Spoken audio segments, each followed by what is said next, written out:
It is 12:12 and is a meeting of the Provo City School Council along with the Provo School Board. It's Thursday, October 24th, 2024. Have Council President, but we're not taking any action at this meeting. So a quorum is not required. We do not have a full quorum, at least for the council, we do not. So go around the room and introduce everyone that is here. Starting with Kevin. I'm Kevin Martins. I'm the new council office clerk. Thank you. Thank you, Kevin. Welcome. Justin Harrison, council director. Isaac Paxman, deputy mayor. Lisa Boyce, school board member. George Hanley, Provo City Council. Wendy Dow, superintendent for Provo City School District. And for Partridge, school board vice president. Rebecca Nielsen, school board president. Patrice McKay, city council. Provo School Board. Becky Bodkin, city council. Meg Van Wagner, school board member. Tony Hall, school board member. Gina Hills, school board member. Okay, thank you. We're gonna hold off on item number 2 until Devin gets here. But we will start with a discussion regarding Utah Community Land Trust. This was an item that council brought up. Last time we met, we spoke about the land trust and you guys were gonna do some meetings. I know that Sarah met with somebody. The finance committee. That was the finance committee. So we're just wondering if there's any movement on that, you guys are interested in looking at that, or if it was for you or where you're at with it. Well, it was so far in the beginning that we just told her, when you guys get farther along, let us know and we'll be interested to hear what's going on. But she was just getting started and was like, I'll come back. So that might be a misremembering, but what I recall was it sounded amazing and we would like to let us know Okay. as it progresses how it's going. Right, it is up and going, and the council has already given one piece of land towards it, where we're gonna do 6 townhomes for police officers or firemen. And then we're working towards what's the other acreage? I don't remember the other acreage, Isaac, do you, on the larger piece by Provo City, by the Provo High School? But that'll be like 100+ homes, it's a much bigger piece of land. Amazing. So, should I have her contact somebody so that they can board? Devin is in charge of the finance committee, so There she is. have her contact Devin. And we also were, Devin and Superintendent Dow reached out to Wasatch School District because they have just done some kind of project, right, around housing. We just kind of hear how they figured that out and what they've done. They did for teachers then? They did? Oh, great. Yeah, and so we're just trying to get as much information as we can. We're in the middle of a boundary and feasibility study that we've hired consultants to do. So we'll be looking at that, at sort of what future use, projected growth looks like. That will give us a clearer picture, Patrice, of like what resources we have and need, do you know what I'm saying, for that, because I think it's an amazing idea if we can figure out the best way to make that work. But we were gonna do some homework, and then also we have to our timeline, unfortunately, is wait till that study is done and we have a picture. Is that right? Am I misrepresenting something? That's great. I will connect Devin with Sarah again for. I think it would be great. Okay. All right. Devin is here, so we'll move back to item number 2, a discussion regarding the redevelopment. Do you know what? Let's wait for Rachel for that one because she's the head of the RDA. Let's just wait on that. Number 4, a discussion regarding safe routes to school. Jared Seitz is going to take that one away. He's our assistant superintendent over elementary education and kind of governs our safe routes process. Well, recently in September, we met with Sergeant Beebe, Sergeant Bascom, Chief Beebe, Sergeant Bascom, Jen Lee Hall, and many others, just review each of our roles in the legislation around safe routes to schools. Lorraine has met with many different groups around the city over the last couple of years, and most recently at Wasatch and Franklin, trying to resolve some of the concerns that those patrons have. As a reminder of a general timeline, each fall, school community councils at each location They're established, elections or appointments are made by the end of September. Those groups meet in the month of October. Typically, their first meeting is late September, early October. And the elementary and middle schools are required to review or establish a safe routes to school plan, to upload that into a state website.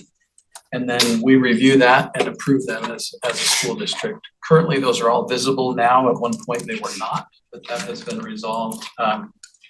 We are also scheduling a training for all of our school community councils. That's next week on Wednesday, to review with them those responsibilities for safe routes to schools and some of the limitations that they need to consider.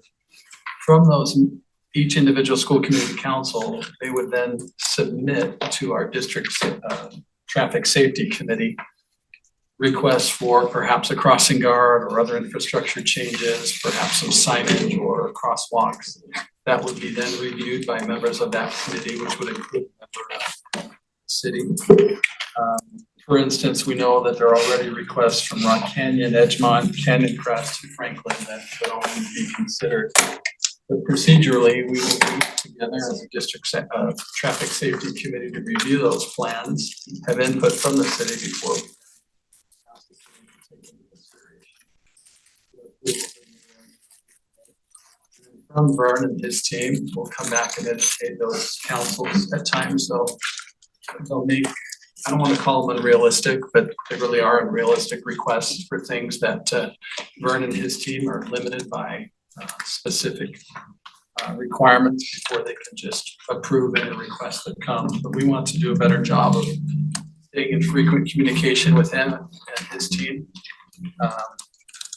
Again, all of these plans have been approved. We give schools the deadline till November 15th to complete that. And then our traffic safety committee will review those plans and be in communication with the city engineers about this. Just for your information, Shoreline Middle School has to start from scratch in developing theirs. Theirs may be more delayed than any other school. But those are our procedures and sort of the timelines that we're operating from. And I wonder if there are any other questions? I know Vern and I have met previously, and we've even met on site at Wasatch and other places. Connection there. It's that procedure for our school district. Okay. So much for doing that, because there's so much confusion. I feel like there has been, especially on the west side, where residents get elected or appointed to these committees, and then they're so frustrated that their ideas don't go to fruition, and they don't really understand the process, and they get really mad at the city. I get a lot of complaints. They come up, I know Terry gets a lot of complaints too, because they just don't understand the process and what kinds of things we can and we can't. So I do appreciate that, and I do appreciate Vern, because Vern has always been right there saying, no, I can't do that. But sometimes, even though Vern says that, they just don't understand why he can't do that. They just can't get that concept. So I do appreciate it. Yeah, he's done a great job. In fact, he was very front and center with the Franklin community when they had concerns over at 3rd South and 5th West. And we're quickly with our transportation department, we provided a temporary route until that project is completed. You guys did a good job too. Any other questions about safe routes to school? I just wanted to say thank you. Oh, no, go. I was just gonna say there was an email exchange with Mayor Capuzzi from a parent around sidewalks on Canyon Road. And Vern just jumped in. He was so gracious. He detailed the process of how safe routes work, but also when he was meeting, which is October 29th, Tuesday next week, with the community council at Canyon Crest, but then let them know which sidewalks are already slated for next summer and how that was going. So I really appreciate it, even though that felt like an alternative path to directly email the mayor about it from that parent. I felt grateful for how quickly and respectfully Vern responded to that too. And it helped me even understand the process around safe routes and community councils. I'd like to continue to work with Vern and educating our councils so that these outlandish requests don't come forward. Yeah. We can, perhaps in our annual training, be able to share some talking points to them as to for instance, the number of patrons, school patrons that would require for a crossing guard to even be considered. There are some misunderstandings out there, leads to frustration first. Hear people out, let them vent, and then explain the limitations. We'd like to get on the front end of that a little bit more. I appreciate that. Would it be helpful for us to outline that procedure and give it to like the neighborhood chairs or something like how would you? We'd love to see that. I would not be opposed to that at all. Okay. Rachel's the one that. Just would get it to do that. Rachel, that's Perfect. great. And then Awesome. she keeps that, she's like amazing, she's like this whiz. That's awesome. And anytime somebody asks, she's like, right there. Done. Perfect. We can do that. Can I quickly just have two things to bring up? So when schools are in this process, Jeremy, maybe I'll answer this question for me is, I think what I've heard from some school community councils that when they, submit their plans or what adjustments they wanna make, right? And there are some things that just can't be done, right, because of whatever constraints, but they don't, that hasn't always been communicated back, and sometimes, not knowing why certain things can't happen might be helpful for some of our school community councils.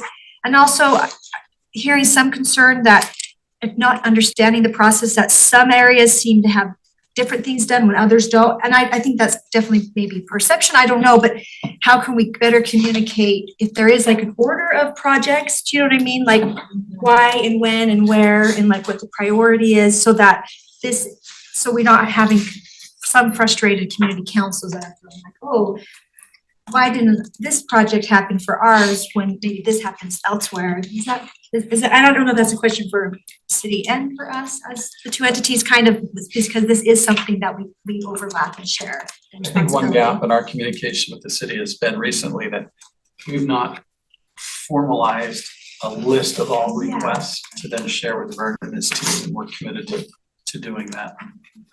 That did not happen last year, perhaps happened in previous years, but I think our communication will improve. Well, I really appreciate all that you're doing, Vern's doing, yeah, this is just one, what was my other question? Oh, my other question was when I go onto the Safe Routes website, I talked to you about this, Vern, it is like if you put in the map it's a UDOT program, right? It is really hard. The maps mean nothing. Like I feel like I go on and I'm like, okay, what would be my safe route? And it's like, oh my goodness, this doesn't really make sense. So I'm curious from like, how do we, I think maybe we could improve our communicating to the actual schools and the community of the schools, what the safe routes are. Sometimes I don't know if we're doing that. I know the website was broken for Yeah. a while. And I know when I asked, like, could we do like an alternate map or a map that is a more readable map than the one that's on UDOT? Or is there concern that then we're replicating something that's supposed to be capacity? That makes sense? I don't know what. Whose map is it? Is it UDOT's map? Yeah, it's their program, but it's just like a bunch of stop signs. It's really, really hard to read. And I guess I'm curious how many families are going and looking what the safe routes are, but I wonder if there needs to be some more proactivity, and I think that's part of the requirements of the program, right, is communicating that out at the beginning of the school year. And so I think, there's a lot that needs to happen at the beginning of the school year. So I think that'd be something the schools could take on, right? yes, yeah. That is, like you pointed out, it is one of the roles of school community council leadership to assist with that. And we will remind them of that in upcoming training and ask them to brainstorm ways that they can do that. Most schools will post a link to it, and then they'll go to that link when it is working and be overwhelmed as you're describing. And Yeah, so we say the green stripe is where you walk to school, the green path, but it can be overwhelming, but that's one of the roles of our school community councils that they can improve on. Jared, I've seen some schools in the past have made up a little flyer basically where they took a map and they highlighted things, and I think that was very successful in those school communities, so that could be a good practice to I share. wish there was a way we didn't have to replicate or duplicate that work, but you're right, some don't find the user. And they would even write things like, if you're coming from this direction, don't go out on this major road, make sure you stay on this road, right? They put in a few little points that would be important to that community that you're not gonna find on the website. Can we take a picture of that and post that on the school page? We can just put it out on our on our district webpage and on each school's webpage, that would be easy enough, but it's gonna take them some time. Well, and I didn't know until I was on community council that I'd never, like, I would never think, I wonder if they can show me the safe route to my school. Probably should have, but I haven't. So maybe just even we can better communicate to people. We really care about safety. You know, we work with the city to try to make sure we have infrastructure in place and planning in place. Here is the safest route to school. Here are the safe routes to school. And if you have feedback, here's your community council. You know what I mean? Like, here's who you would reach out to, just so also people know, and they're not going directly to the mayor, or, you know what I mean? Like, they have a clearer communication path for their questions and concerns. I am curious, is safe routes to school something in code for the state? It is. It's in code. So your community council figures out what they what they think the safe route should be. Then you communicate that to Provo City who's paying for it, right? And then is there like some, you know, just thinking of the money, there's gonna be some things that may not be able to be done right away. Like, is there a rule on how many years it has to be done by, or like how much, like? I don't believe so, and I know the limitations. I mean, the sidewalk, your Wasatch Elementary probably consumed a great deal amount of you budgeted for that. But I'm not aware of any requirement that once it's submitted by a school community council. So we just do it as we can do it and keep a just a growing list And of as it's approved. I mean, I can tell you for a fact, the intersection of 2230 and 2300, right by Centennial, they've been working for 7 years trying to get a stoplight. They're limited by funds. Yeah, like we bought a couple of the houses there. Yeah, but and that's it's gonna in, take years. it's in the process, we're just hoping that it doesn't get hit in the meantime. Well, too, there was some funding from UDOT that the city did secure from Safe Routes to Schools. But there's only like a little bit of funding and it's like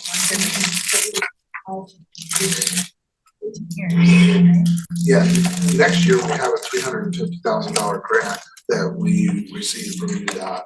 And that money is, they have to procure it. And so it is funding that takes a lot of time to administer. And so we'll design it with UDOT in 2025, and the sidewalks will get approved for construction in 2026. This is the document I have to go by whenever I get requests. And so it's quite a hefty document. Anyway, I appreciate our relationship with Jared and his team.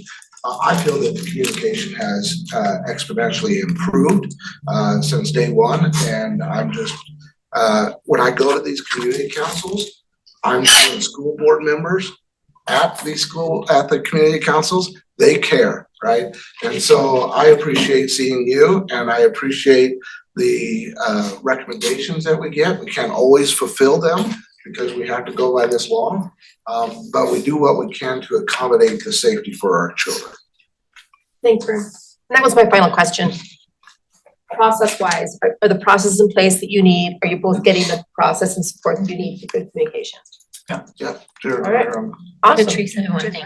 Jennifer? Yeah, so first of all, Vernon, you've been so good to go to all the school community councils and make yourself very available, and we really, really appreciate that. I think one other thing that we could work together on as part of all of this, I think it's fantastic we're working for the infrastructure in place, but we're also trying to educate our students and our drivers about being more mindful.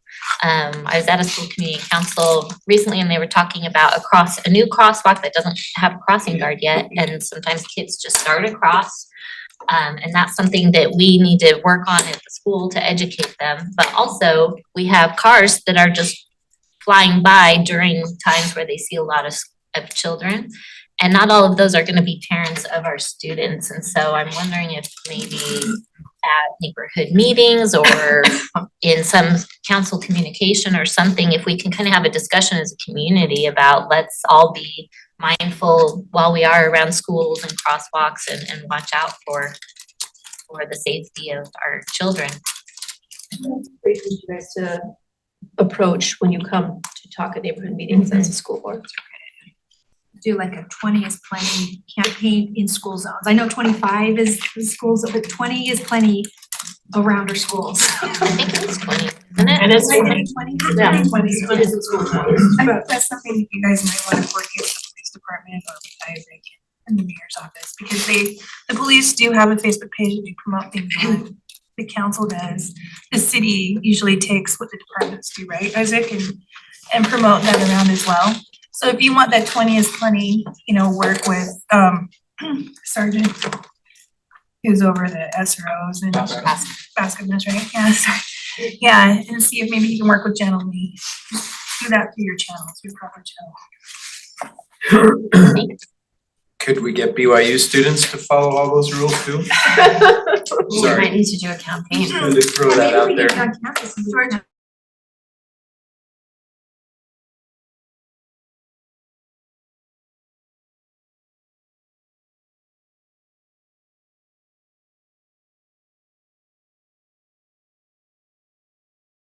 Did have a Older death of with a the- student, those students on 7th North, so, or 8th North, was it 8th or 7th? Anyway, 7th, yeah. That's a problem, and the motorized vehicles are a huge problem around the schools, the motorcycles, and my child did say that some kids got in trouble at Centennial, they're not allowed to bring motorcycles anymore, have you guys instituted some policy or something for the motorcycle On bikes? campus. We do have a policy on campus, but Okay. off campus is not our, Okay. really not our jurisdiction.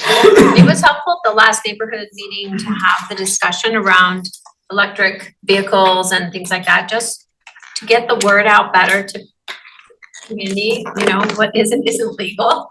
And yeah, so I thought that was great. Thank you for highlighting that in the neighborhood meetings.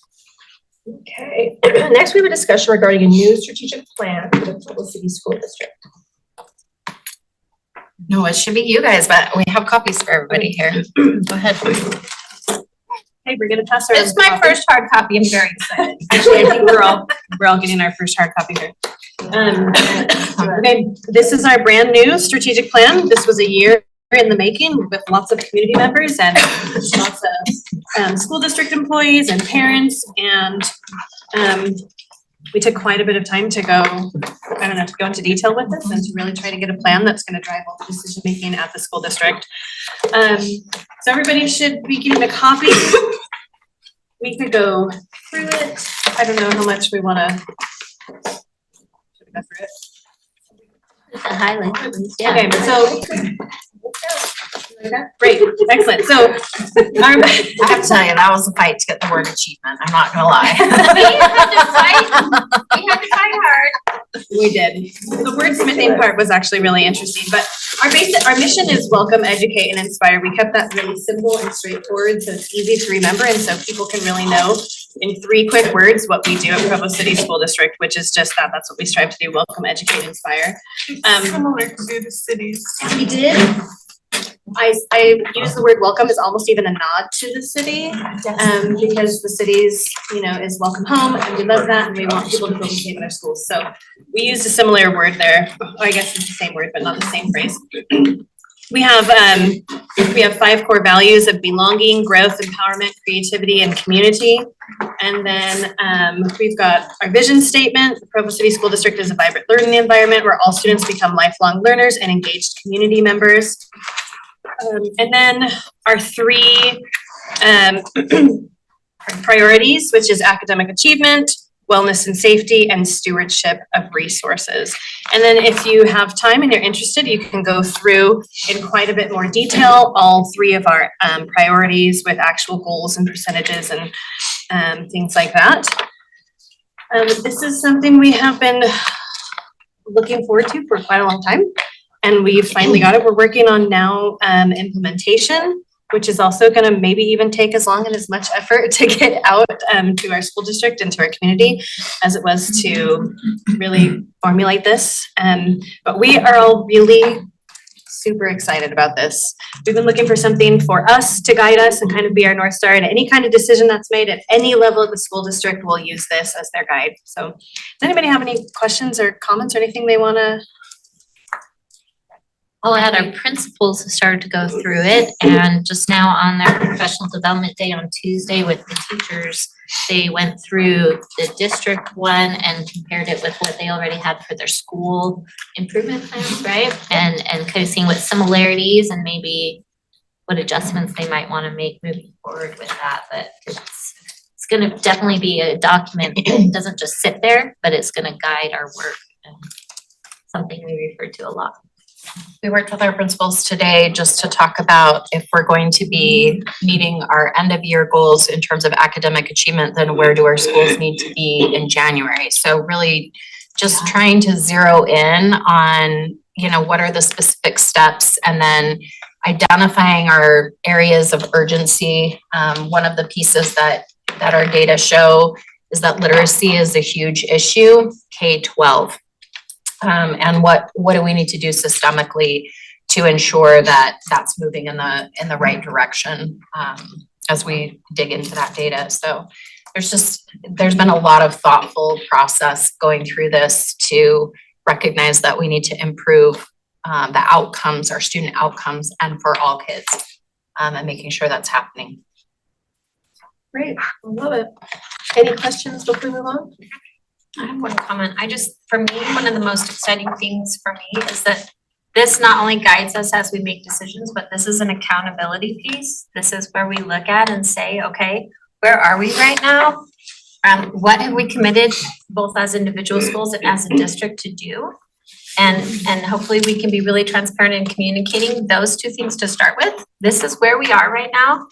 And this is what we've committed to do, and then be accountable. And if we haven't done it in the way we thought we would, we need to be able to explain our reasons for why, but also we need to be willing to hold ourselves accountable for that and address it directly. And I always like to know exactly what our goals are and how we'll know if we're actually hitting them or not. I just think it makes it easier to be clearer. So for me, I'm really grateful to have something. It was hard. We wanted it to fit on a postcard instead of have to be a giant poster with a lot of different formatting things and have 5 areas and 3 goals in each area or whatever. Like, we worked really hard to narrow this down and to be narrow and only have a couple goals we could actually accomplish within each one to start. We have a postcard. We do have it.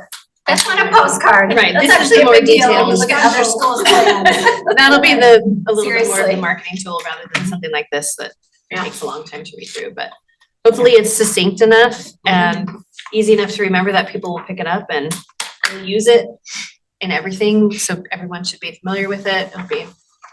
We're all really hopeful and excited about it.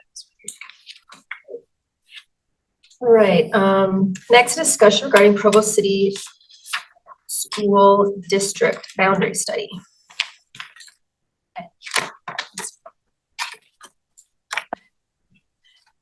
So we have been, this is another thing that's been on our list for quite a long time. We're just slowly working through all of our list that we've had since Wendy's come on and things that we want to take care of. But we're in the middle of a major boundary study. And the purpose of this boundary study, there's several purposes, but there's a few things that we want to solve with this. So, and you board, you can help me out and chime in if I'm missing anything, but we first want to make sure that we're using all of our resources as wisely as possible. So with our boundaries, are some schools bigger than others, and is that necessary, or can we change things to make sure that all of our schools are being built to the right capacity? And are we, do we have too much, too little, all of those kinds of things. We're looking at structures as well as programs, as well as literal boundary lines. There's quite a few things we'll be examining. A couple of our bigger programs, one of our bigger programs we're looking at is DLI, dual language immersion programs, to see how those are benefiting our students and if those, again, are doing what we hope they're doing. But we have, yeah, anybody want to chime in on anything else there? Well, we're talking with the city around projected growth, areas of development that already are permitted and we know will increase housing in areas. We just want to be making decisions around facilities and properties as well as programs without a clearer picture. It's been how long since the last time? Almost 20 years. Almost 20 Yeah, so we just need a really clear picture of who we have where in our city and what programs are running where and how well are our buildings being utilized and you know, looking at our enrollment and enrollment projections as well as growth for Provo City. You know, let's make sure we're thinking strategically because we have decisions to make around the Dixon property, around Timpview, how to finance things. We just need to know where we are right now and not make a decision that would have an impact down the road negatively, where we would be like, oh, we should have thought about the fact that we now have this many new single family dwellings right there before we made that choice.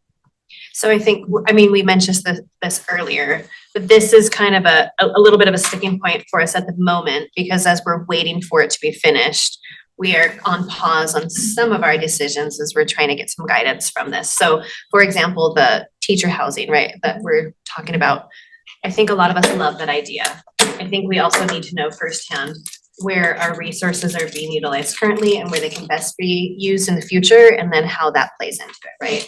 So it is a little bit of a kind of a pause point for us, and we're doing what we can without it, but I think it'll be a really great tool, honestly, in addition to our strategic plan, to have that study done, and then we can move forward with quite a few things that we're looking into. I think they asked for information from community development, but I don't know Yeah, we if have they received it. We have over 1,000 entitled units. So those are units that are already been approved and zoned are gonna happen. So I assume that, and then I guess community development could give you more info as far as what is zoned, it'll probably end up there. That's right. Like Gina and Becky both. I was gonna say, we redo our plans every 5 to 10 years. It's not always on the 5 years, sometimes it's more towards the time. Vern's not here, I don't think. Anyway, so our plans change. Are you guys planning on updating your plan, your strategic plan and your other plan every 5 to 10 years, or is it more recommended for every 20 for you? Oh no, 20 is too many for us. This should have been done a long time ago. It's something we've, like I said, has been on our list for quite a long time. The strategic plan, you can see the date on that, that's a 5-year plan. So we'll be doing this again in 5 years. And I think the boundary study for us is it really recommended to be a 10-year type thing? So it's more of a 10-year, 10 to 15, and something along those lines. So I don't know how many are gonna be more permanent than just some elected officials for 4 years, but that's something I would encourage you to look at, is just to know that we change ours every 5 to 10 years. And so our city projections are gonna change every 5 to 10 years. And so if you guys wanna get back with them, just know that every 5 to 10 years, we're an evolving city with an evolving document. Currently don't have a policy, but we've talked about, we should put one in place so that, yeah, whoever's here in 5, 10 years, like, okay, we're gonna just regularly do this. It might be a good to do, even a little side note, you know, the city does their transportation master plan. We don't do them all at once, but they are done they try to get them done every 5 to 10 years. Excuse me, one thing I think that you should be, as city council, should be prepared for it, is my guess is there's going to be some boundary changes. That's why we have boundary studies, and nobody loves those. Most people don't love those. And so, while we are the ones that should be fielding those questions, my guess is you guys will get people who are upset or maybe overjoyed, I don't know. But just something for you to keep in mind, and we will be on top of that. We'll be ready to answer questions, but if you would just direct them to us, then we can answer those questions. But my guess is we're gonna have some unhappy, I mean, boundary changes are not fun, but I have no we have to. problem steering them towards. Just something for us to think about. Also, if we are better, not better, but if we do a good job of communicating the why behind some of those changes, I think that will be really important, because, you know, if I don't like a change in a group I'm assigned to in any kind of venue, right? But I understand the why behind it, that at least gives me some context for the decisions that get made. So I think for us, we need to remember to make sure we're giving out all the information we have behind why decisions are made.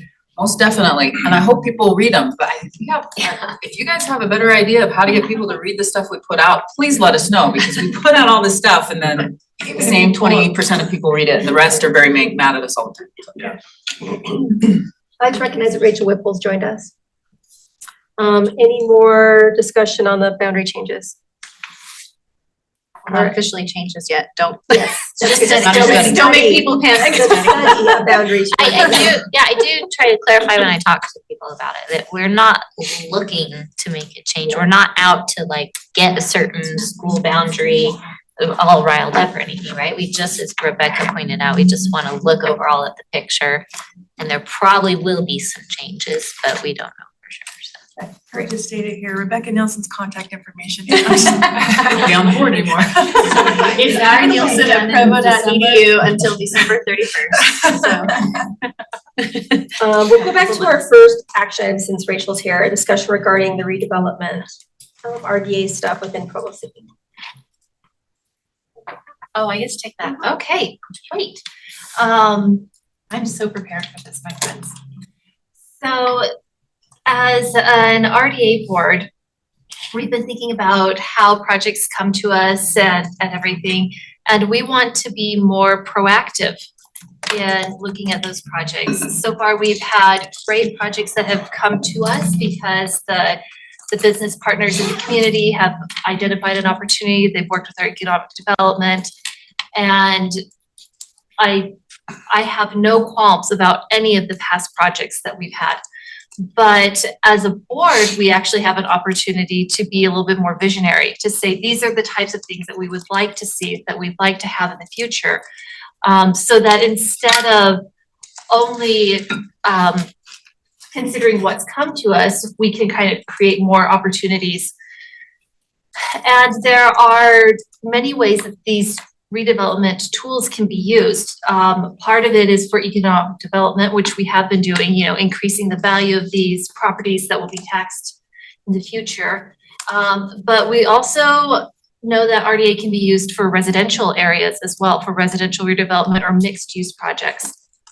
And certainly for the downtown core area, any development that we're going to do in this area needs to have a residential component as well as the commercial or hospitality, like for a hotel or something like that.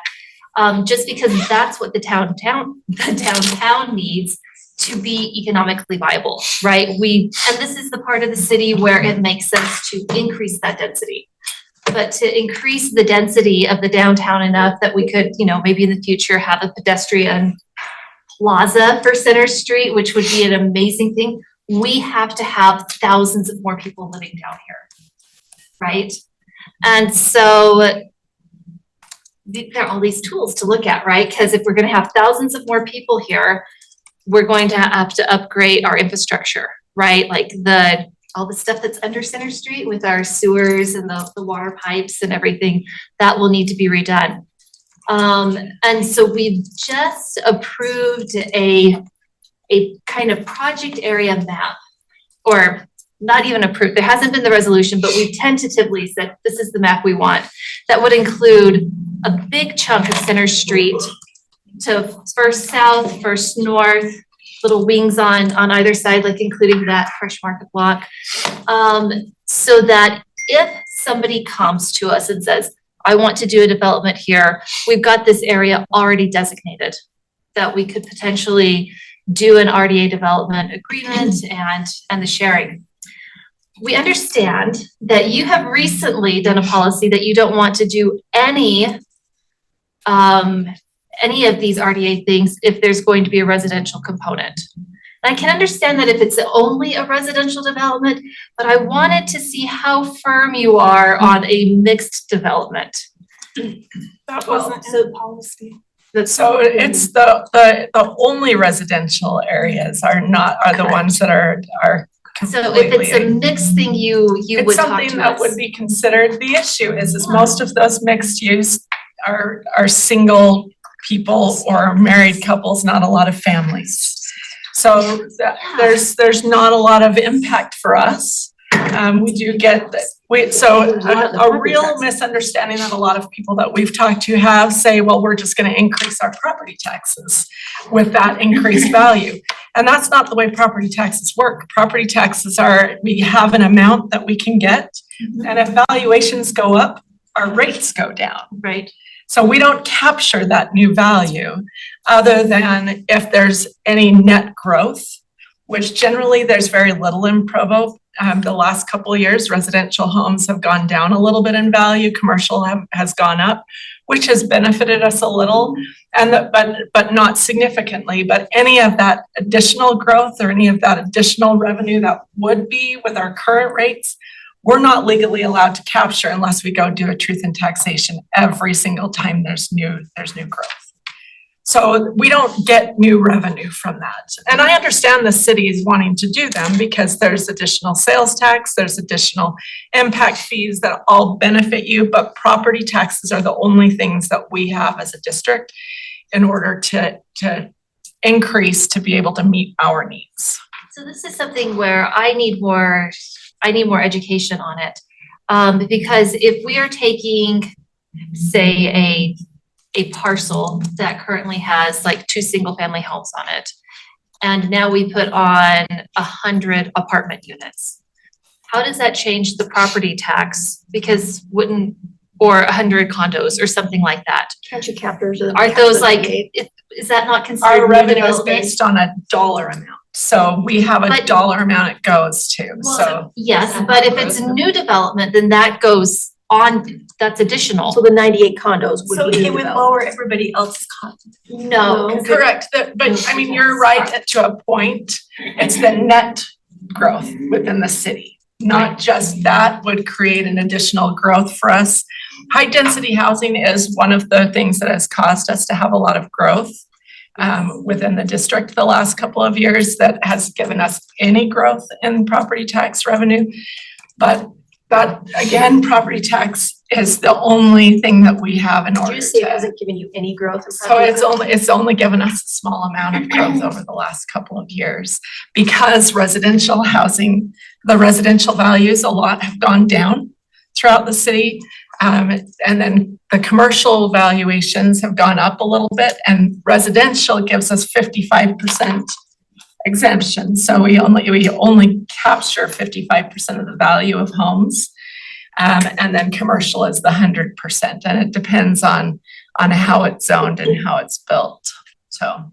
But what, if I understand correctly, we are not saying that we would not consider anything with mixed use. We just have to, in that case, look at the whole project And we to have determine. approved mixed use in the past. It's not that, it's, it's when you're looking at the amount that you're asking from us as opposed to what you're asking from, that the city is providing, it's significant. And when we're dealing with teachers who are getting paid less than other districts, we have to really consider what that's gonna do to our taxing ability and what we are gonna be able to raise. So Meg, I think I saw you. A quick clarification for everyone who's here. When we were looking at the policy, which I'm trying to bring up in. You have to click on the one above it. For some reason, they're mixed, the links are Okay, the crossed. links are not So working. if you click on, 6022, there it is. click Okay, on so 6022 and 6030 will appear. If you click So on 6030, the- 6022. The They are new mixed up, policy okay. though is under 1940 under the Board of Education. So if you go to policy 1940, 1940, okay. that is the new one that was passed. This is also new, policy 1940. Okay, so, You're right, they were both, but They're both new. Devin, just for information purposes and clarification purposes, when we were looking at this policy and looking at formulating our criteria for what we will approve and won't approve, one of the reasons we were looking specifically at that is because of this, but also because it's actually very common in lots of school district policies when it comes to tax increment financing, right? Like we're not. most districts do not approve residential. Yeah, we studied the policies of multiple districts in the state as well as some legal counsel around the taxing. I know the least of it. I literally, the first time one of these came to me, I had to put it into ChatGPT and lower the age incrementally until it got to where I kind of knew what it was talking about, and then increase the age back up so it could correct some of the errors once I knew what it was talking about. So I'm not gonna speak out as an expert at all. But that was part of it, was making sure that, one, we are aligned and understand what is actually in public's best interest. Because to me, it always sounds like, well, you're gonna get more than you had there before if I was sort of like, why wouldn't we just approve everyone that?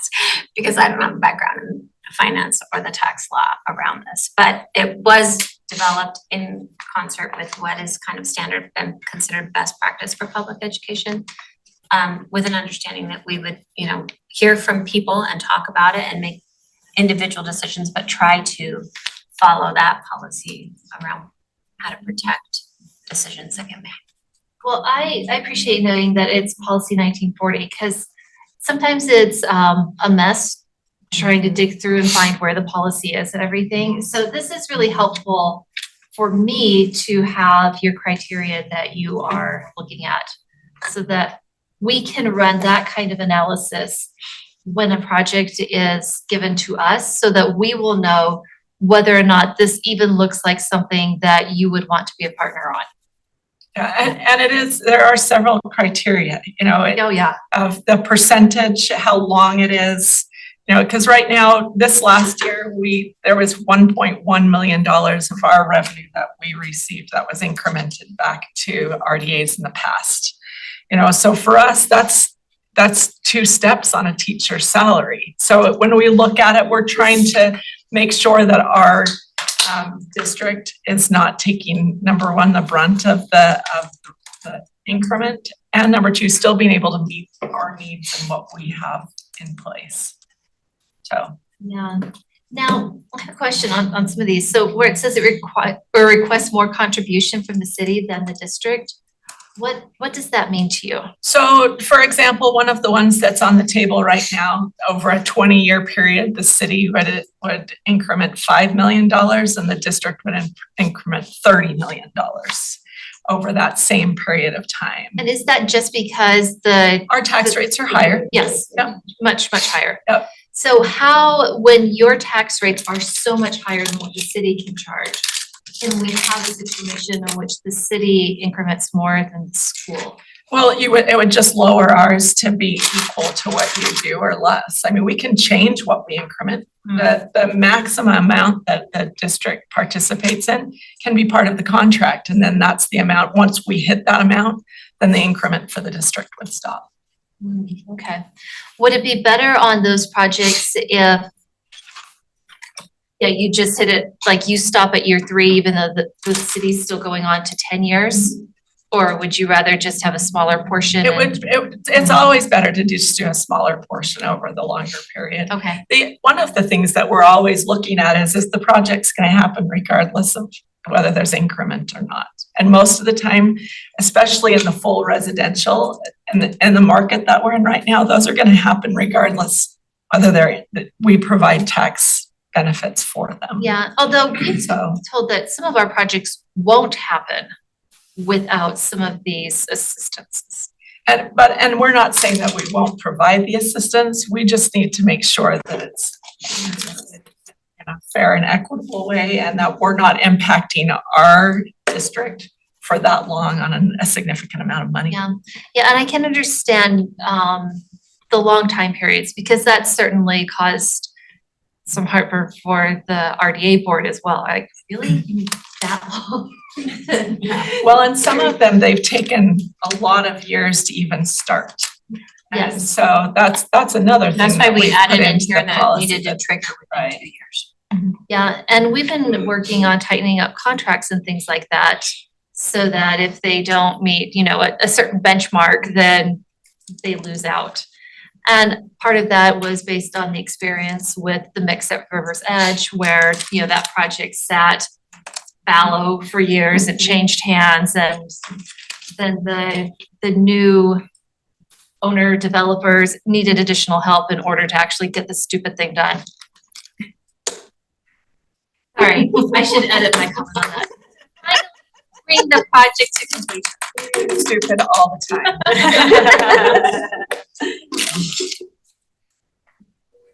Any other discussion about the RDA?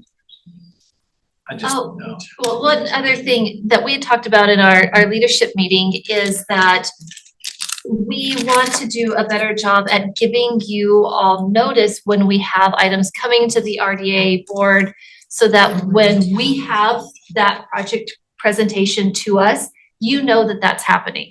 So that you can submit questions and everything, so that when we're grilling them, we can also be asking your questions. So we don't go through a process and think, okay, we're good, and then we send something to you that looks like it's all wrapped up and you're like, no, we gotta open this package up again. I think that way we could be a little bit more efficient and cooperative But that way, if there are questions, we and our private partners aren't losing another 3 months, right? Because it comes to you and you're like, nope, and then it has to come back to us. I'd like to try to make it a little bit smoother, and I think that can help it be a little more transparent as well. Okay, George.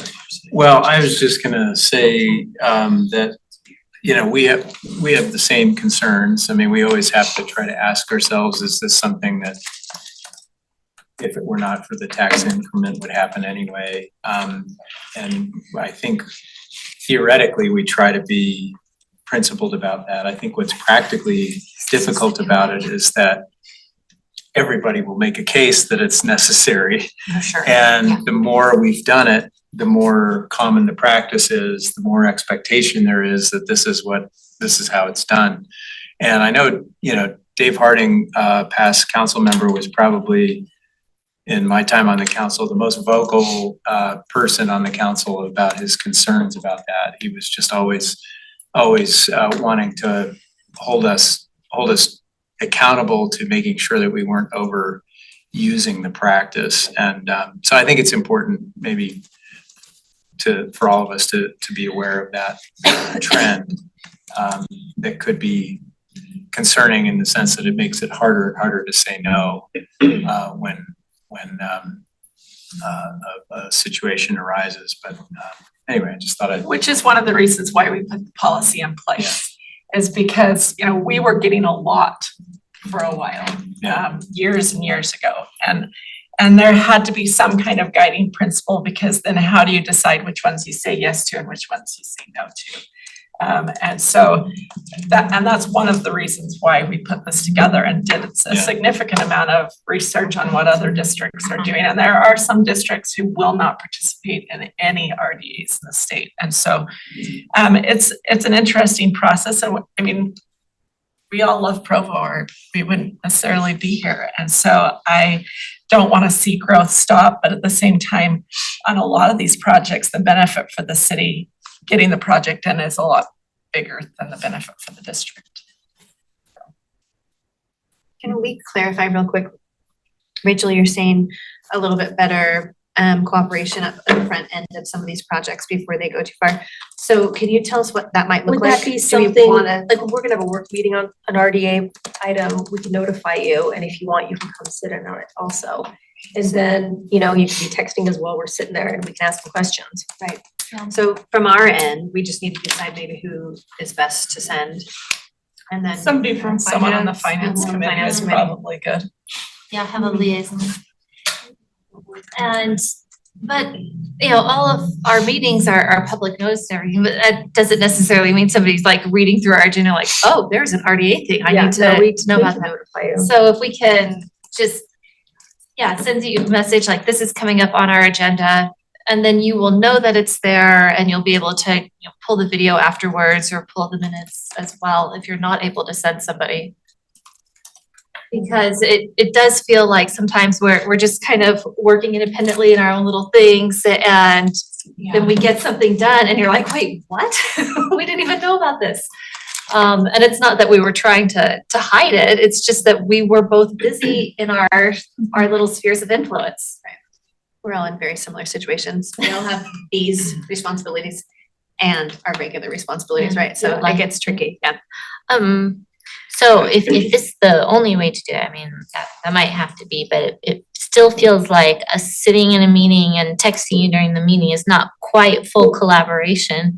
Is there, like, do you have meetings where it could be more like there's a group of people together and we could just be sitting around the table like this and discussing together that specific RDA? Do more than a quorum, so it could be a couple school board and a couple counselors. Yeah, With without Keith, noticing it. with the, you know, with this administration person in charge of. Yeah, but the thing Economic is, you know, if we have that on a work meeting, our agenda packets are also published in advance, so you will have access, everyone has access to all the documentation we'll be able to review before the meeting, and that will be presented in the meeting. So when we're on our game, we're reading those in advance and making questions and things like that ahead of time. And we would invite you to do the same so that, and sometimes we do have citizens who are like on top of it and they're like, we saw this is coming up on your meeting. What about this, and this, right? So that's really productive engagement.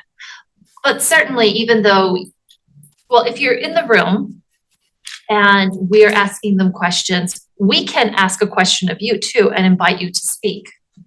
If we choose to do that, right? Like, hey, I think this affects the school board. Do you have a say? And your say will only be as good as your preparation is, right? Like if we are giving you all new information, your answer is going to be, I need time to digest this. I will come back later. Like we don't want to put you on the spot in that way. But we rarely in that first round with the work meeting make a firm decision on anything. It's always going to come back weeks or a month or So something then there later. would be time So to have there's a plenty of conversation. time to keep talking. Yeah. And often when we get a project, we will have questions and we are sending it back to get certain things answered.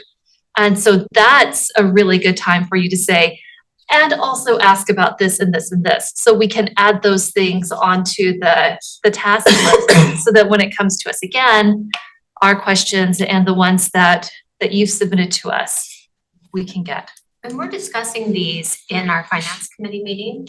And at the end of that meeting, we always have some kind of directive that we've kind of, how we're feeling and where we are in that. And so I don't know if when Steve, like when you guys are communicating back, do you communicate directly to the entity and to the city? Do you know what I'm saying? Like maybe some of those thoughts could also be shared so you understand this is kind of where we are on this.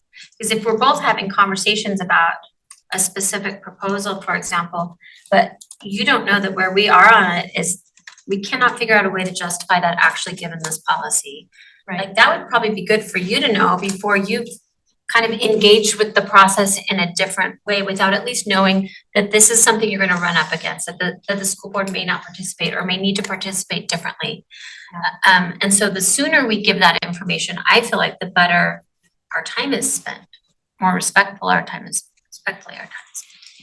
Yeah, I think that's exactly what I want. Just so you know where we are when we're talking about some of these proposals, you know, I feel like you should know kind of how we're feeling about them. Yeah. Yeah, and I really am grateful to have my policy right here. It's useful to have a clear metric, right?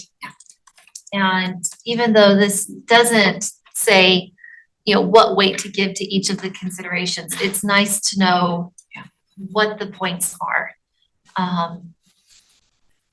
That way, if we really want something that we think you're against, we're like, well, it hits this and this and this consideration, come on. That's right. But that's what the policy's for, yeah. Justin. Just real quick, going back to clarify, I think what is often referred to as the but for, this would be built but for X, Y, or Z. So state code identifies what those types of things are. It clarifies it in Title 17C that governs community reinvestment areas and refers to them as development implementation determinations. So a study has to be undertaken and that study has to meet the criteria in order for the entity, in this case, the redevelopment agency, to make a determination of a development impediment determination. So this could be built, but for these extenuating circumstances or factors. So that is required within state code. Separate, but on a related note, wanted to just bring up, there's been some recent state legislation that was passed this past legislative session that preempts taxing entities from, lack of a better term being at the table for those discussions. And so, and those are related specifically to housing. So just so you're aware, they can go to a committee comprised of folks at the governor's office of economic opportunity, or in one specific case can be made from, in our case, the redevelopment agency board and the council. So there's some other tools out there. They haven't been used very often. In fact, only once so far since the legislation passed in Weber County. So Can you say that last part again? I don't think I followed what you said there. Sure, just about the state preemption Yes. portion. So there are a number of tools that were passed in this past legislative session that allow for redevelopment areas and agencies to effectively take certain percentages based on the tool tax increment without asking the taxing entity. So in some cases, they go to a state committee that's run by the Governor's Office of Economic Opportunity, which makes a determination. They really have the say in it. And then there is a tool specific to promotion of home ownership that allows for redevelopment agencies to make that determination by themselves. And we're saying that means the group that you guys as the redevelopment agency can make that determination without working with us in certain cases. They could. I don't think Not that that's you the wouldn't, but intent, you could. but yes, those are just some other tools that have come up. I mentioned that just because yesterday there was a presentation by Weber County, their planning commission, and a developer. This is the first case that it's actually been used since the legislation was implemented. So it hasn't been used often, only once so far, but just some other.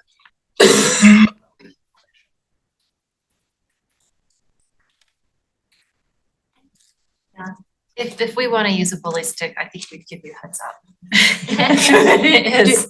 Even if the state allows that. Is there any clarification on why they would wanna go around versus trying to work with the entities? Just I am not sure what the impetus for creating those were, but Sounds like a tool to Yeah. speed up the process, to help get more development, more projects moving faster. It's a very development friendly policy, it seems to me. yeah, they're all related specifically. Doesn't seem too Well, shocking. they're focused on the residential side. The intent is to build owner occupied residential units. residential. And is it trickier than going the traditional route, or is it easier? I mean, Quicker. I guess Quicker. it would depend, Okay, so. that's interesting. Gotta drive to Salt Lake, it sounds like. So for us, at least Yeah. 45 minutes slower. Yeah. Yeah. Right, next a discussion regarding my home. Oh, is this me too? Oh, okay. So, my hometown has been an interesting project, and honestly, I feel like the mayor's office should talk about its successes a little bit more because they know more about it than I do. And also we've kind of funded it through the mayor's office, through appropriations to help. Is that right, Isaac? Our office or if it goes through development services, but we've certainly been helping make sure it gets funded. It's, so the stake that I'm in is actually part of my hometown. We have one of it. And I was noticing in our meeting house the other day, like this really lovely easel that's got like my hometown on it and everything and stuff like that. But we have a couple of different My Hometown project areas in Provo. And I think the more successful one is the one that's paired up with the elementary school, right? With Franklin. It's like a block from the house. Yes, yeah. So the church or the meeting house, the community resource center is just to the north of the school. The principals kind of embraced that as a resource. Lots of after-school activities, homework support, things like that. Piano lessons is highly used. The piano lessons. Yeah, That's great. but you have to be 8. So my son doesn't follow. Not yet, not yet. But we were, in our little leadership meeting, we were talking about my hometown and how, you know, this seems to be a really positive thing for the elementary school. And, you know, this is a Title I area. It's certainly an area that needs help. But I was surprised to learn that there may be complications. That if we've got a lot of resources and everything going in through my hometown, it may be foreclosing other grants and resource opportunities for other schools in the district. So I want to know more about that because I want this program to be a net positive for the school district, for the children in our community instead of a net negative. And that's hard to balance if it's super, super good for one area, but if we've got a, general negative effect elsewhere, I want to know that. Because that's not the kind of discussion that we've had before as a council when we've been talking about the successes and the good things with My Hometown. So this is for me to ask you questions about how you see it affecting both that one elementary school, but how it affects the other ones.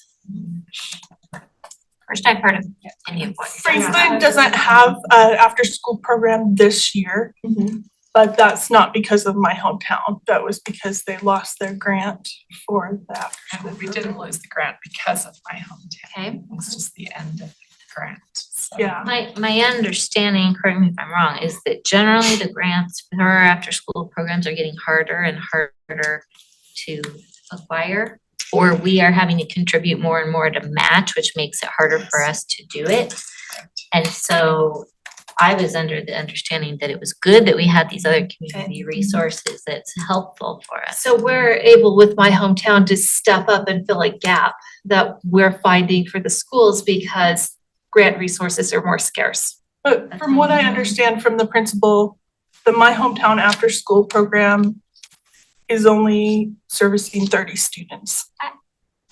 I thought that our after-school programs were funded through our foundation. No. That is All not of them. The foundation helps with some of the matching of the grant. But it does You have to have not an fully in-kind. fund, we'd need a lot more coming into our foundation to fully fund.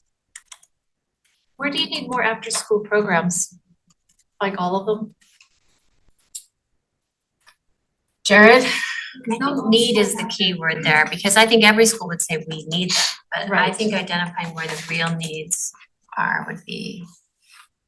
I think for a long time, we've been evaluating the effectiveness of after-school programs as well and determining whether they're merely gonna be enrichment programs or intervention type programs has always been sort of a back and forth.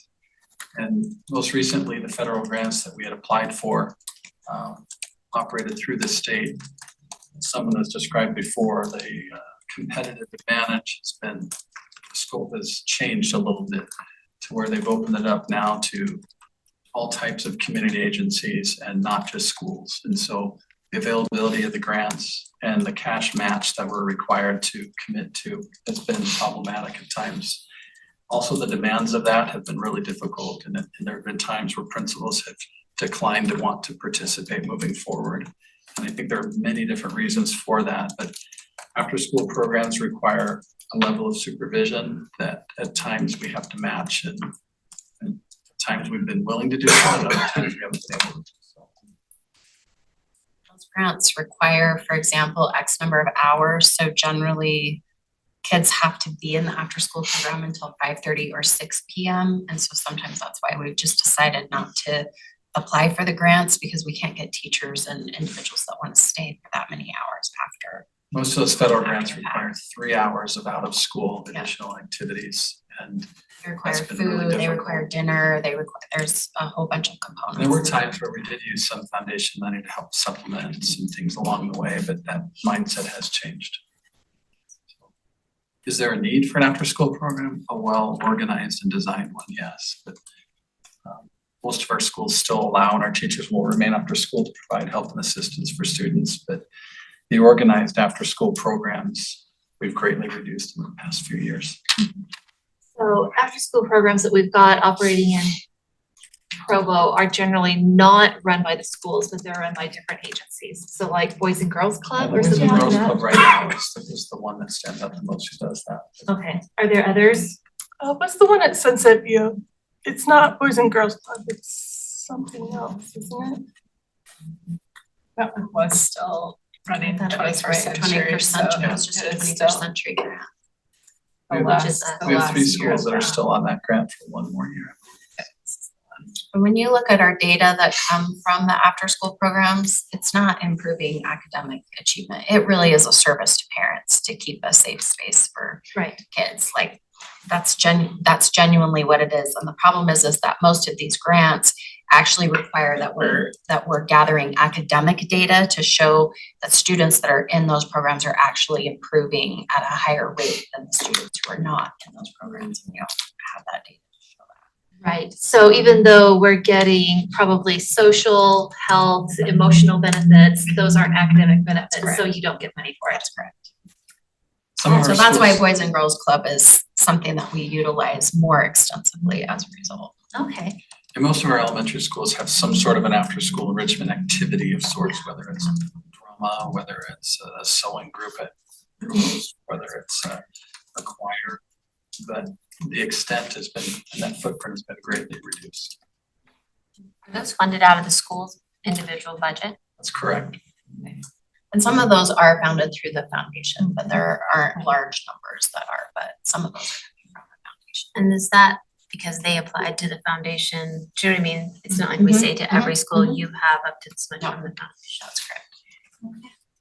So where My Hometown is offering, or is partnering with the school and offering different things, that is kind of filling a gap because you're not applying for the grant money, you don't have to hit the academic things, and the kids don't have to stay there for 3 hours. Right. So that kind of program probably is more useful for what our district needs right now. Okay. See, this is what I wanted to know. Yes, and that actually would be very helpful. So for us. expansion of My Hometown would be. I wanna clarify that I don't remember in the leadership meeting saying that it was foreclosing on other programs, so I don't know if we didn't communicate very well. I'm trying to remember the conversation. I may have heard something different than what you said. I think I do remember we were commenting on that we've lost a lot of after-school programs and we were interested in Right. knowing more about My Hometown to see where it could fill gaps, and I guess that's maybe the way I remember it. So I just wanna make sure we don't have anything against My Hometown, and we're certainly not worried about it encroaching on other programs. But So I wanna just be clear it on would that. have been possible, and now we know it's not. We know it's good, so. My son was able to work there during the summer, and it's been a great move for the summertime because we don't have activities in the summer time as well. Okay, all right, because we get to talk to the My Hometown people frequently. And as they're looking at expanding, knowing how what they're doing is affecting our schools is, I think, really helpful information. Because they want their services to be, necessary and relevant and what the community actually needs. And sometimes when you're starting a new program, you're kind of guessing, you're like, I think this is a good thing, I will give it to you. And people are like, I don't want that thing. Can you clarify the purpose of My Hometown? Is there any kind of academic purpose to it at all? Is it more just fulfilling needs in a certain area? Like what, I'm just curious, because it seems to fulfill a need we have of helping kids after school, but academically, I don't know what their purposes are, I don't know that they have any purpose to increase test scores or anything like that. They do homework clinics and things like that, which can help kids who need. There's more about that elevating the structure. neighborhood and the community. Yeah. Okay. So, a huge thing is their English language is, so to be able, people can level up in jobs and, Okay. to clean up a neighborhood so people care more about the neighborhood and want to look after it more. And So it's a more holistic approach it's for a a neighborhood. holistic, the whole community. It's not about children. Got it. Yeah. Although they benefit. Yeah, Is there absolutely. talk about expanding it more? Oh, But yeah. it's, I feel like they've We been saying slowly that for a have while, been, but it's yeah. moving more slowly than Yeah. I think. There's a cost for Yeah. the city, and that, we wanna protect that precious tree as it's growing and not grow it too big and get out of hand. So, yeah, we're constantly in discussions about adding more, what do they call them, districts or whatever they call them. Neighborhood, Yeah. whatever they are. How many do we have now? We have three? We have Three, Dixon. they just added a third one. They just added Dixon, so we have Franklin and then Dixon, Franklin South South, which Freedom, would go to Pioneer Park. your elementary school, the one, might be. Spring Creek. Yeah, and then is Dixon taking care of theirs? So that was gonna be I didn't realize, should we be coordinating? I Like, was just gonna say, how can we come to the table I and help don't, with yeah, this? like I knew it was there, I knew it was happening. My Yeah. family specifically doesn't need to access those, so I wanna leave those for the people who need it. Right. So it's not that I haven't paid attention, but I haven't gone to the things specifically, Well, I think the way they would need help is like using your resources, like the school for, like, what they need is money, but they also need places to We do don't have work. any of that. What they need is places to do work. Right. As in using the church buildings and using other community resources like in your schools after school, maybe to do something. That's where they need help, that you could possibly give them. One of the most successful one is where you've got the church building right next to the elementary school, right? So that makes a good synchronicity. Well, not only that, I think Jason is really good about getting things out there and trying to steer parents and families. I think he's really cool, isn't he? Isn't he really The cool? principal, Yeah. I think he's really involved with that, and I think that makes the difference. And my hometown, I'm paid for the Leader in Me classes that the teachers are all taking. Yeah, for that professional development kind of thing. Yeah, so having, that person in the administration partner up with the local MyHometown, I think was incredibly effective. Because that way it wasn't like this board level policy decision, it was this practical, this is what the kids in my school need.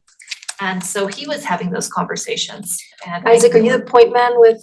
No, I mean, Tara's really the one who's in the trenches working on this, Tara Riddle. We meet regularly with her, and I like the idea of some routine coordination with an administrator or board member or both. Well, and just as they Just to come and touch report to base. us.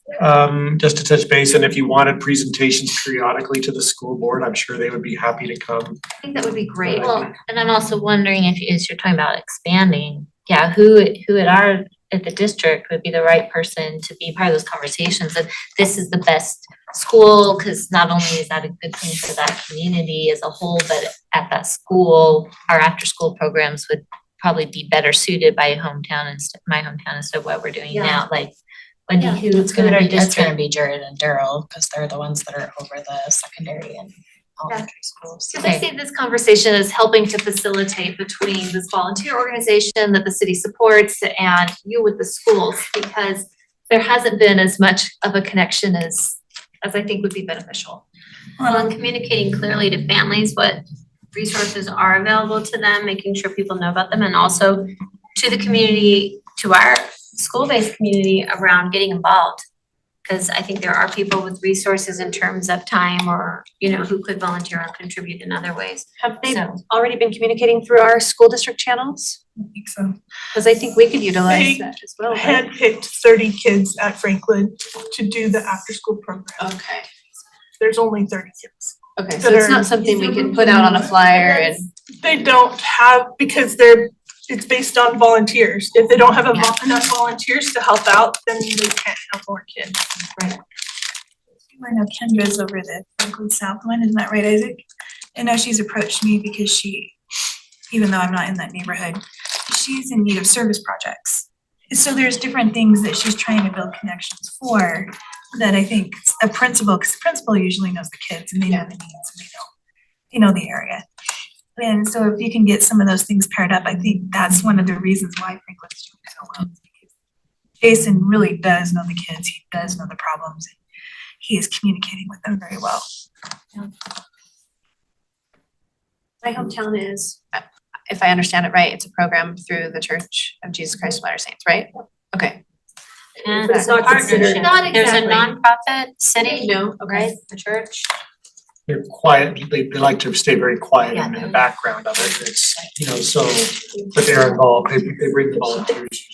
Okay, they're involved, but it's not their program. So my hometown is an independent program. Well, and they like cities to kind of own, it's, Provo City's thing, but they're super supportive. But it's largely staffed by missionary Missionary. volunteers.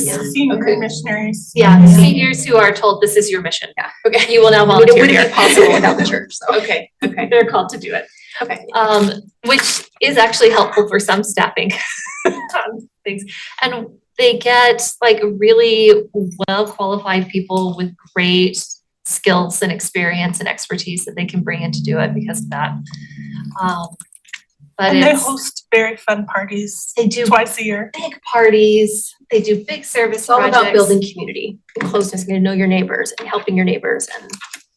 And it's And- converting the church buildings into something other than an empty shell during most of the week. But not trying to convert people who use the services. No, Right. it's just, I think it's, I mean, you know, from an efficiency point of view, it's been a very inefficient use of building space in our city because we have a lot of them. So this is a wonderful way to see that space used for community resources. And it's relevant that their vision is that they pull out. Their vision is that you get this connections to happen more, to build this connected community that knows how to lift itself.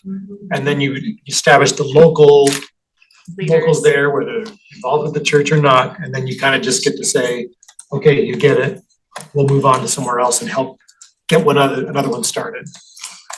Yeah. But if we can get you guys connected with Taryn and the other My Hometown people so that you can talk to them. One of our that challenges will though has help. been, the reason it's been isolated to just one school, obviously the proximity of that church, which is now a community center. So that the school district to host an event like that, we question the risk management associated with that. We would have to ensure that all individuals were properly background checked. And as we endorse a program like this, our liability is not distanced from that. And I think our mindset was not only, hey, we'll just be here temporarily, but let's start small and look at the framework. And that's why there hasn't been dialogue about expanding that to other schools. And I think they've also initially, as Terry pointed out,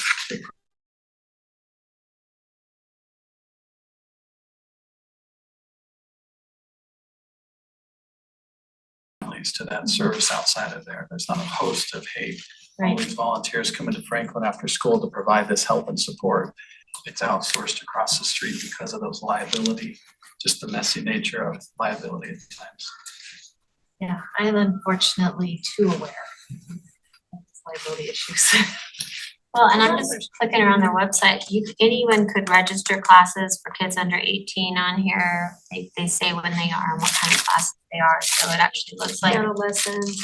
Yeah, you can go in here right now and do, you know, English, basic Spanish, drawing and watercolor, depending on your ages, there's different classes. So I think that's also something that we could at least tell families about so that they know they could be, you know, this term ends in November 21st. So I'm assuming that means you can sign up for the next term. Well, I just wanted to help facilitate some positive connections there. All right, next discussion regarding Provo City School Board leadership and Provo City Council leadership coordinating and planning. So we've increased the length of this meeting to 2 hours as opposed to 1 hour. I guess historically we have met 1 hour 4 times a week, but a year. Could you imagine? I've been missing a lot of those meetings. But an hour just wasn't very long. We often were rushing through things and didn't finish our agenda, and it felt just very rushed. So She's saying historically we did. Yeah. So this year, we put together a meeting 2 hours at a time, twice a year. And we just want to see how that goes, and maybe we'll increase that. But one thing that we did find helpful was the leadership. Rachel and I met with the leadership of the school board, Jennifer and Rebecca, and that was really productive. Just be able to talk candidly and questions and concerns, mailboxes, whatever there was to talk about. And so we thought that doing that more often would be, and that, there'll be different leadership next year. They always know their leadership. We don't know our leadership. It's just a random voting process that We don't always know, but there's patterns that have been followed, so you might be able to take an educated guess. How about that? There's not a pattern. There's no pattern with ours. So, we'll see what happens next year. Now that the leadership to decide, but we're thinking, early next year that leadership would meet again with. But as we see with this meeting, right? We're missing 3 counselors. We're missing 4 counselors, and then 2 came in later. And so it's hard to get everyone together. So I did have a question about that. I'm just sitting here thinking about that today. And that seems to be a pattern for our last few meetings, that this might be a hard time for some people to meet. Would it be better for everyone to be able to attend if we were to have this meeting like in a early evening, late afternoon kind of time? Would that make it so all everybody could come. Because I think we could have a better discussion if we had everybody. And maybe that's something to take back and discuss, and we can Evening's always communicate to better for leadership. me. Afternoon's always bad. That's really bad. But It's terrible. not terrible. But I don't know. It's either lunch or evening. I don't know what the other counts. Travis, George. I don't have a strong opinion, although Thursdays and Fridays would be the only days that I could do it in the daytime, at noon, I should say. So it's worked pretty well for me, but I'm also I have an incredibly flexible but incredibly crowded schedule at the same time. So I think it's all moving parts.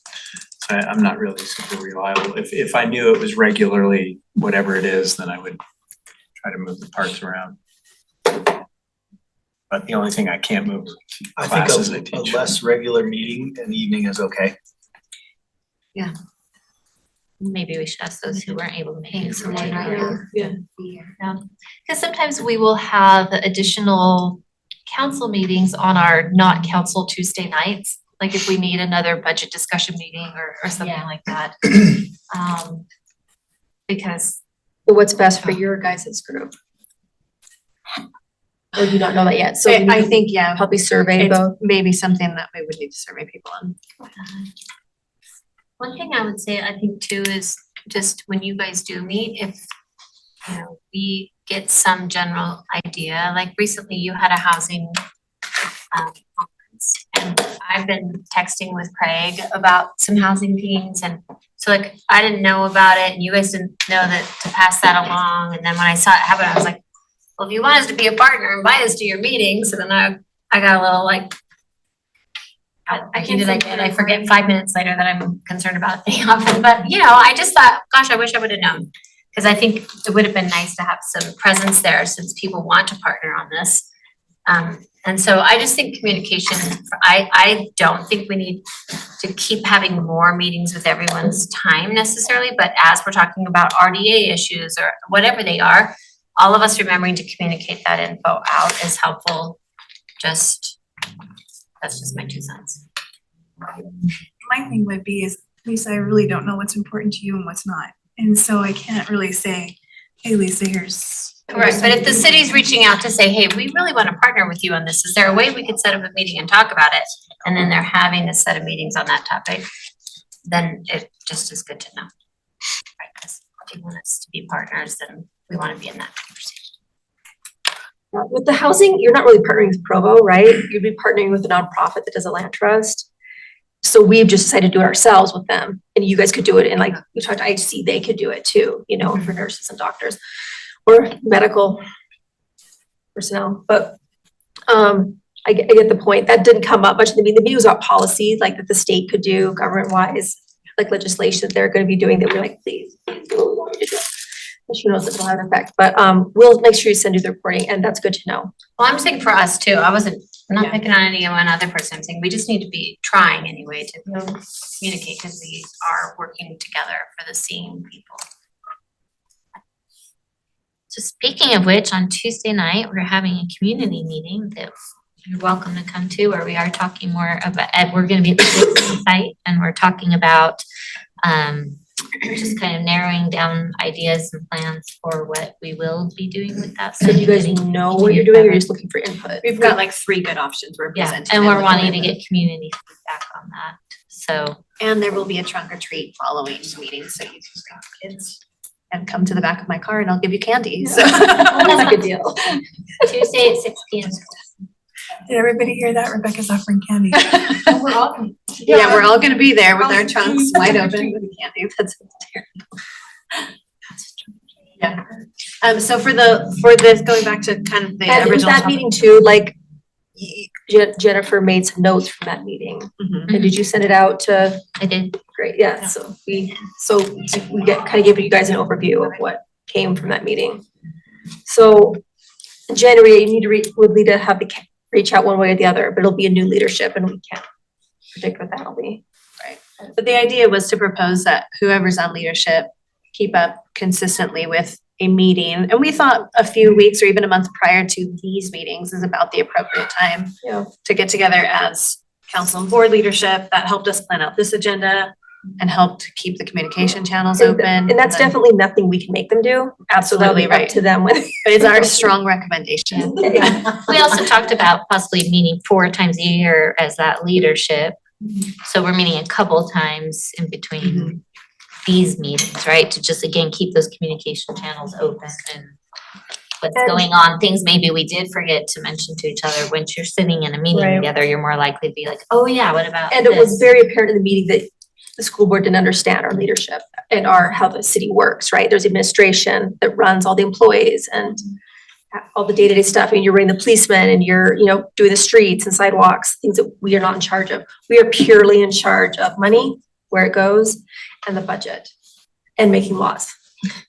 So there is a different, and so there was even discussion that the school board probably like to be administration sometimes and have specific things that, like My Hometown or other things that they're more involved with that are safe routes to school. That's really not us. So. The 20th Plenty campaign, yeah. Pardon? The 20th is Plenty campaign that Meg was. Yeah, explaining. yeah. That's more So, administrative. so there are very different roles. Where you guys are one role, we have 2 different parts you could work with. Well, it's important to talk about that at this meeting since council leadership will be changing. So counselors who may be in leadership next year know that this is a need and can hopefully continue to address it. Same with whoever becomes board leadership, right? Yeah. Really quick, similarly, I can't say that word. You know what I'm saying? As a school board, though, we also are administrative. Correct. Right. We're There are just- some yeah. similarities, but there are some definite differences between how the city council and mayor relationship work versus board and superintendent. So I was just assuming, making some assumptions, it was a very similar relationship, but it's not quite the same. You guys can fire me and they can't fire the mayor. That's the difference. Like we can't Sum it tell, up. Or hire. like for example, we can't tell Vern to go make a sidewalk over here. Sure, Like yes. we But can't you could- instruct the city staff to do stuff. Yes. So. But we can actually, I guess my point is, as a board, we actually can't instruct We can't staff to either. do stuff either. We can't Outside of either. Wendy and Debbie. That's all, I just wanted for our, just remember that we Yeah. actually are administrative either in Right. instructing Jared or Daryl or Jason, like that's not our role either.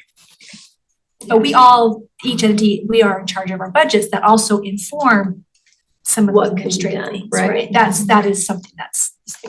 And I love Lisa and I meet regularly and chat, like I have her number on for good or bad, where I just something checks like, I don't know. I love getting texts from you. I'm usually fired up, but, Well, we can't know if someone doesn't talk, so.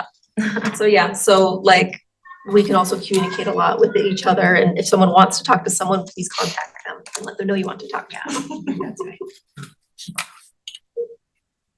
And I did address the whole issue with that our email address for the entire board isn't accessible outside of the district and have asked for something so that you can email the entire That's like board the best thing I've heard in a long time.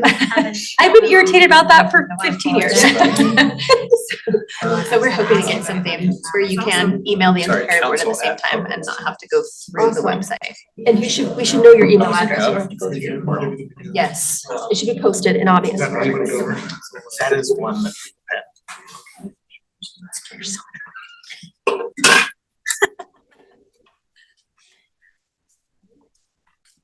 Anything else? And we have 15 minutes if you want something you want to address. Can I ask a question? Rachel always has Actually, questions. I would, when you're done, I do have something I would like to go back to, if that's okay. No, I was just wanting, as an update, are you going to change the start time for the high school? Because they're teenagers and they shouldn't be up so early.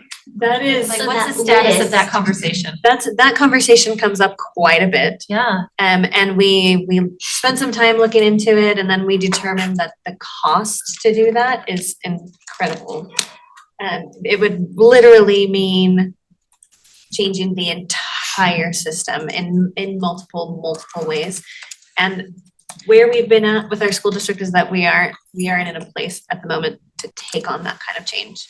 We have We've been been working taking on down bigger our projects, list of things since Wendy's come on, and I'm not saying it's not on the table. if it is on the table, I think, and I'm speaking for myself, It but could be changed it's a future. if we approve a CTE school. And then that will all have to be. There's looked lots at. of change that, I yeah, think that's addressed, that we've had committees on this school district. right. like, once every 2 years to discuss it with Yeah. a lot of people at the table from the school district, and every time it's come back that, no, we're not changing. Even though all the data is that this is what the kids need. Yes. Okay. So So I'm just saying, like, it has not been discussed, it's been, we've had large yes. committees, and every time it's come back. There is a table. There's that- actually, Park City made the decision to start later, right, and then they moved it back. Yeah. Oh, was it failed Just so you experiment? Oh, what was the reason? I agree, Yeah, I feel like. Park City cost reverted is back. They reverted back. So one of our things was watching them and seeing what happened there. Why did you revert back? I don't know why they It'd be reverted back. interesting to get more info. Yeah. That's why. It's a they tricky, reversed it's a that tricky topic. The decision. more you dig in, the more you realize how actually complex it really is. Yeah. And there are I'm actually quite a curious. few cons as well as pros, like there's as many cons as there are pros. And I know the research shows one thing, but when you start digging in, you actually find that it turns out to be, I don't know, kind of an equal swap, a lateral move, depending on what benefits your family most, right? So, I mean, there's a million factors, but A lot of the school districts that move in that direction are single high school districts. So they don't, so if we have to move the high school, I can't just move the high school back and everybody starts later. I have to flip the elementary and the elementary has to start earlier. When you start asking parents if they want their elementary age child to be standing out in the dark at 6:20 a.m. to board a bus, they unilaterally will tell you, no, they don't want that. So if we're gonna do that, then that would mean we'd have to buy a third more buses to be able to run that, find a third more drivers that we already don't have. And so while that would be awesome if we could do something like that, it's just not economically feasible at this point. The other piece of it is when you're dealing with 300 to 400 kids that are involved in extracurricular activities, all of those are set, those times are set by UHSAA and by the regions. And so those kids would be missing more school as a result. And so they miss out on that instruction. So if you think of like a baseball or a softball player where they're going out 2 or 3 times a week for a game, then if your school day is backed up that way, they're gonna keep the start time the same because baseball and softball, you don't have lit fields. So they have to be played during the day. And so now you're pulling that kid out of that class 2 or 3 times a week. And people don't earlier want than them they already are. already I've seen it earlier. be They're already successful. coming out early. But where I've seen it be So. successful is when an entire kind of state buys into understanding the research Yeah, and what yeah, is yeah. best for our kids. And they invest in the infrastructure changes that will be necessary. They invest initially in kind of helping the whole system shift. Because the long-term benefits really are worth it, but as an individual entity, it just gets a little bit harder, it seems. So I knew that you guys had, done this research, had looked into it. I just didn't know what the outcome was, like if it was still pending a decision or something like It's that. really just been kind of suspended indefinitely for the time Right. being. Like you've learned enough that you can't do this Right. now because there are other outside factors that you can't control that make it not feasible. Right. Now I've got my update. Great summarization. And my kid's gonna graduate, God willing, this year, and then I don't have to worry about it anymore. Are we good there? Cause I have a Yeah. question. One of the things that you described for Jennifer and I in our leadership meeting that was extremely helpful, and I don't know if the entire board is aware of, is the partnership you formed with the community land trust to help build your housing, right? And I don't know if we're all super familiar with how that works, and Okay, if so we're also how- invited to do that, I think it would be Yeah, so that's what's helpful to about know. the meeting that you guys should do with her. So we have the Provo Housing Authority in Provo, and it has an executive director. And they formed a nonprofit that is a community land trust. That's how the land trusts in Park City, Moab, other places in the state and states. So have they done aren't it. the city. It's not the city. They're a separate. Totally separate entity. So they are that nonprofit. So how they can do housing is, the idea is that they're given land. So for example, for the 6 towns, we gave them, the council voted, the city brought, hey, this piece of land we can't really do anything with, it's a weird shape. this is a great project. So we gifted it we give it to the RDA. We actually do it through the RDA, and the RDA pays the city a bit for it because we can't give something away for free. And then but the land trust gets the land for free. And then we had other money that had to be put into low-income housing, affordable housing. So we also appropriated a bit more money there to help with the infrastructure of sewer and stuff. And so they were given the land for free and this chunk of money. Now they will develop it into 6 townhomes, and they will continually own the land in perpetuity. And then there'll be a lottery of some kind where firemen and policemen will get those 6 townhomes, and they will own them and live in them if they don't own the land. And then say they get raises and they move up in the world and they want to, upgrade. In 10 years, they can sell the home, and they will keep a chunk of the equity. The amount of money of the land will stay in the property. And it will, again, be sold to another family that meets the criteria of affordable housing and is a city employee. And so it's not just doing one house for one person. It's in perpetuity. And this is why land trusts are important, is that you could make weird rules about them. You can discriminate, so to speak, in the sense that we can say it's just for city employees, or it's just for school teachers who make this amount or less, or you can be very specific in the people you want to live in it. It can be that you have just single moms that are in the school district. You can be very specific.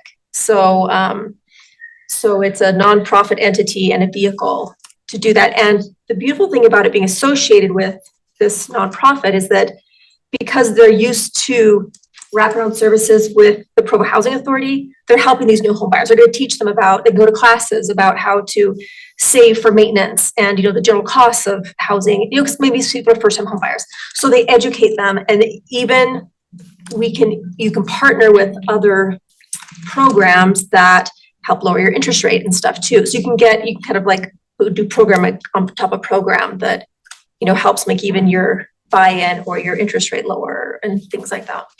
But by not selling the land with the house, with the condo or townhome or whatever it is, you're able to reduce that sales price by about 1/3. Yeah.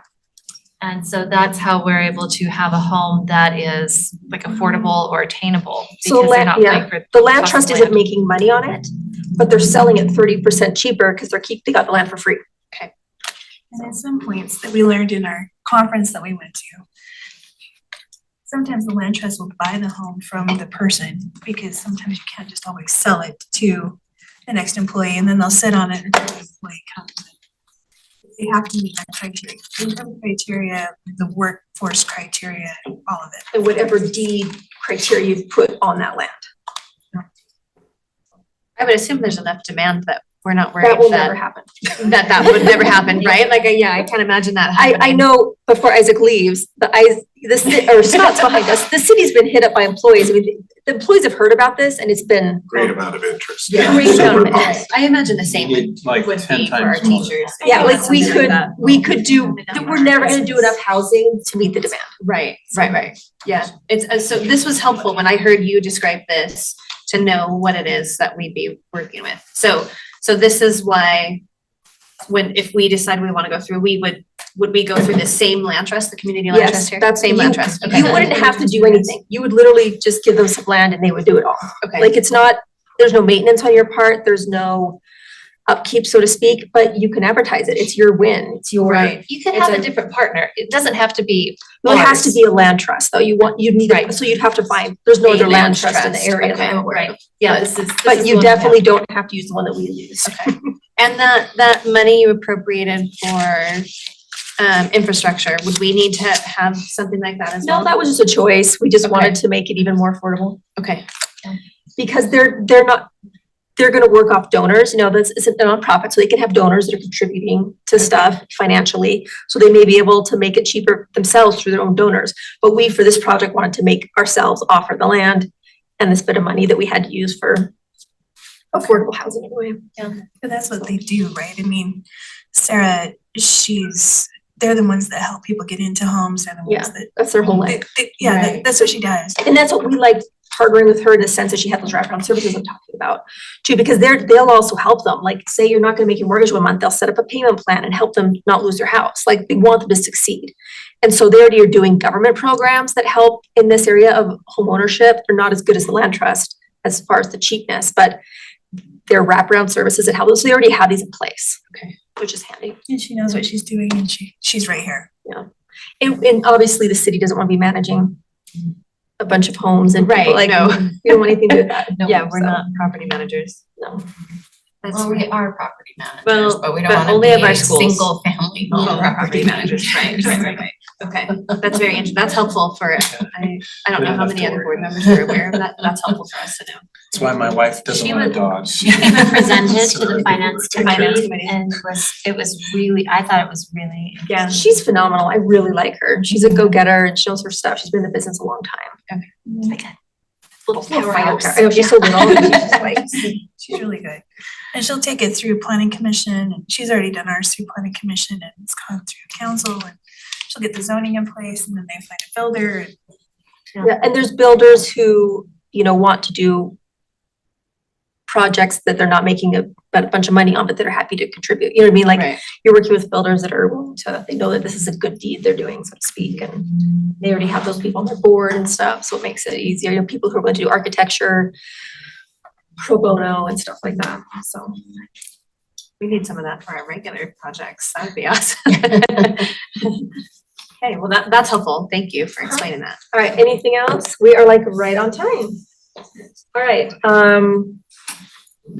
that's it. We're gonna adjourn the meeting, and if you have any comments regarding items on the agenda, I don't know what that's about. All right, I think that's it, guys. Thank you. Thank you. Recording stopped. I'll fill you